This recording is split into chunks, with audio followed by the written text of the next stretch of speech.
We all know someone like this. They never raise their voice. They never argue. They never lose control. You could insult them, cancel on them, disrespect them, cross a clear line, and they'll just smile. You ask her, "Are you mad?" They shrug, "No, I'm fine." But are they, or have they just mastered the art of emotional lockdown? Here's the truth most people don't talk about. Anger is a natural human response. It's wired into us. It protects boundaries. It signals injustice. It tells us when something feels wrong. So when someone claims they never get angry, that's not automatically a sign of emotional maturity. It might be a sign of suppression. Because emotions don't vanish. They don't evaporate into thin air. If anger isn't expressed, it gets redirected. It gets buried. It gets converted into something else. Resentment, passive aggression, anxiety, emotional distance. Psychology teaches us something powerful. What we refuse to feel doesn't disappear. It waits. And sometimes the calmest person in the room isn't the most peaceful. They're the most controlled. Today, we're uncovering what's really happening beneath that calm surface, and what people who never get angry might actually be hiding. First, let's clear something up. Anger is not a character flaw. It's not toxic. It's not childish. And it's definitely not weakness. Anger is information. It's your nervous system saying something isn't right. A boundary was crossed. A value was violated. You felt dismissed. You felt hurt. That surge you feel, it's protective. It's your internal alarm system turning on. The problem isn't anger. The problem is how we've been taught to judge it. From a young age, many people hear things like, "Calm down, don't be dramatic," or "Good people don't get angry." So instead of learning how to process anger, they learn how to hide it. Psychologist Carl Jung described something called the shadow, the parts of ourselves we push down to stay likable and socially acceptable. Anger often gets pushed into that shadow, but what we suppress doesn't disappear. It waits. So when someone says, "I never get angry," it doesn't necessarily mean they're enlightened or emotionally evolved. More often it means they've trained themselves to bury a very human emotion. And buried emotions have a way of resurfacing when we least expect it. Some people don't show anger because deep down, conflict feels dangerous, not uncomfortable. Dangerous. Maybe growing up, arguments meant chaos. Yelling meant someone got hurt. Disagreement meant love was withdrawn. So their nervous system adapted. They created a rule to survive. If I stay calm, I stay safe. These are the peacekeepers, the ones who smooth things over, who change the subject, who apologize just to end tension, who say it's not a big deal even when it absolutely is. They become the mediator in every room, the emotional shock absorber for everyone else. But here's the hidden cost. They silence themselves. They swallow frustration. They minimize their own pain. They convince themselves their needs are too much. And suppressed anger doesn't disappear. It mutates. It turns into quiet resentment, subtle sarcasm, emotional withdrawal, or sudden burnout that seems to come out of nowhere. On the outside, they look steady, easygoing, mature. But internally, they're constantly managing tension, constantly monitoring the room, constantly choosing peace over honesty. And that kind of self-abandonment is exhausting. Some people don't show anger because they've quietly shut the whole system down. Not just anger, everything. When you've been hurt repeatedly, when your feelings were ignored or mocked, when opening up only led to rejection, your brain does something brilliant for survival. It adapts. It whispers, "This is too painful. Let's not feel this much anymore." So the volume gets turned down on sadness, on excitement, on love, and yes, on anger. Because anger requires access to your emotions. It requires you to feel the sting of disrespect, the weight of disappointment, the heat of being hurt. If someone is disconnected from their emotional world, they won't explode, they won't argue, they might not react at all. But that's not always emotional mastery. Sometimes it's emotional shutdown. They look calm, unbothered, detached. But underneath that still surface is a nervous system that learned feeling deeply wasn't safe.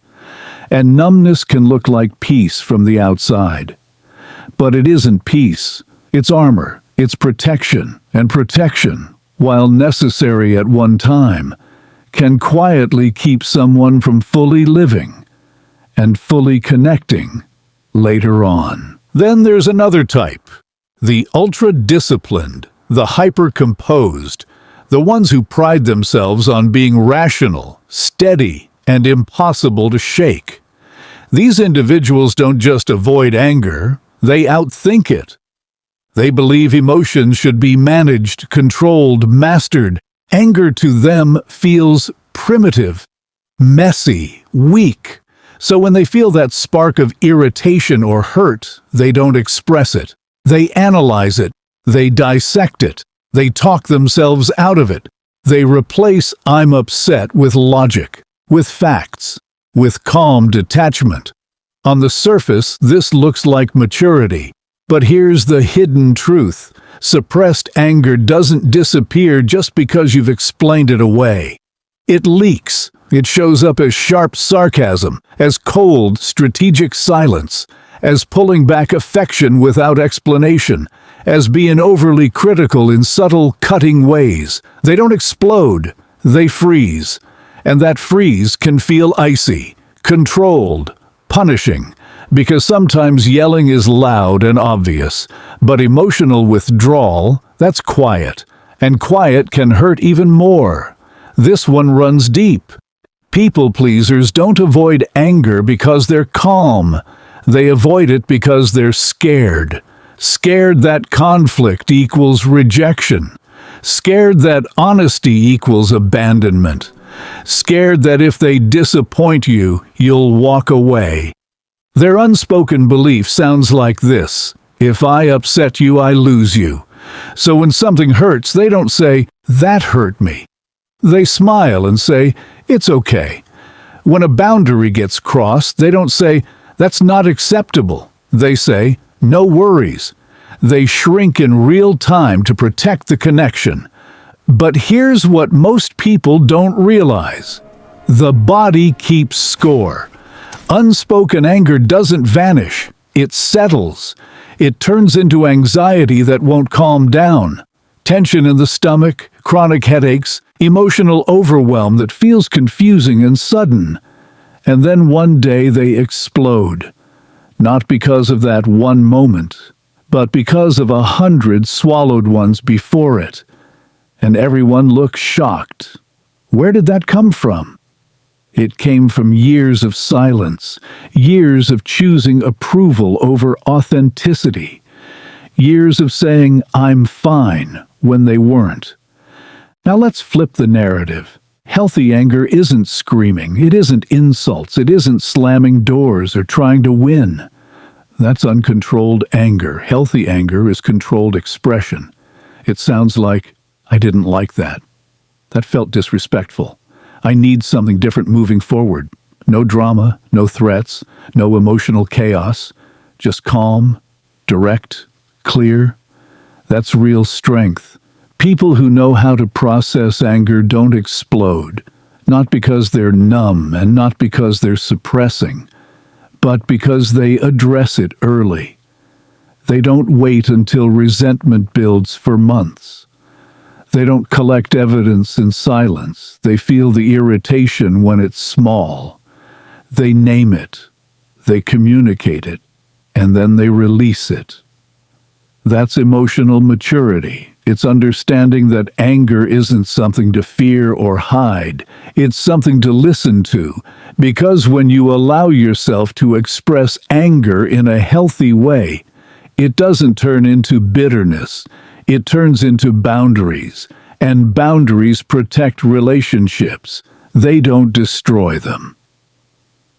Here's something most people miss. When someone constantly says, "I'm fine," don't just accept the words. Listen to the pattern, because fine is often a shield. Sometimes "I'm fine" really means, "I don't feel safe telling you what I actually feel.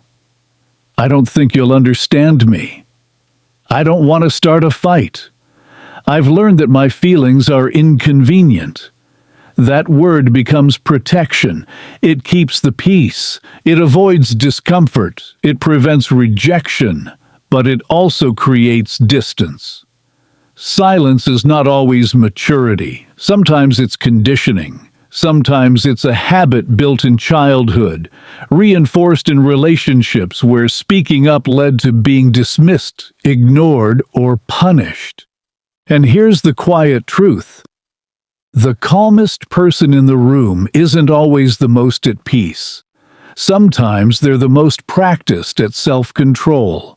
Sometimes they're carrying disappointment they've never voiced, boundaries they've never enforced, needs they've never expressed. And emotional weight doesn't disappear just because it's quiet. It accumulates, and eventually what's been held in for too long either breaks down internally or bursts out unexpectedly. Let me speak directly to you for a moment. If you pride yourself on being the one who never gets angry, the calm one, the rational one, the nothing bothers me person, pause and ask yourself something real. Do I actually feel peaceful, or have I just become highly skilled at suppression? There's a difference. Peace feels light. Suppression feels tight. Peace allows honesty. Suppression requires control. Real strength is not pretending you're unbothered. It's not absorbing disrespect just to look mature. It's not staying silent so everyone else stays comfortable. Real strength sounds like, "That hurt. That matters to me. I'm not okay with that. I deserve better." That's not aggression, that's clarity. You don't need to yell. You don't need to intimidate. You don't need to dominate. You just need to tell the truth about your experience. Because when you constantly deny your anger, you slowly deny yourself. And you deserve more than being the emotionally convenient one in every room. You deserve to be heard, not just tolerated. Here's the final truth. Anger is not your enemy. Unprocessed anger is. Anger by itself is just energy. It's information. It's your mind and body saying, "Pay attention. Something matters here." The real damage happens when that signal gets ignored. The goal isn't to eliminate anger or pretend you've evolved beyond it. The goal is to understand it. To pause and ask, "Why did that affect me?" To listen instead of silence it. To learn what boundary was crossed. And to express it in a way that protects your self-respect without destroying the relationship. That's maturity. Because the people who claim they never get angry often aren't the calmest in the room. They're the most controlled, the most guarded, and sometimes the most unheard. So if this made you reflect, don't rush past that feeling. Sit with it.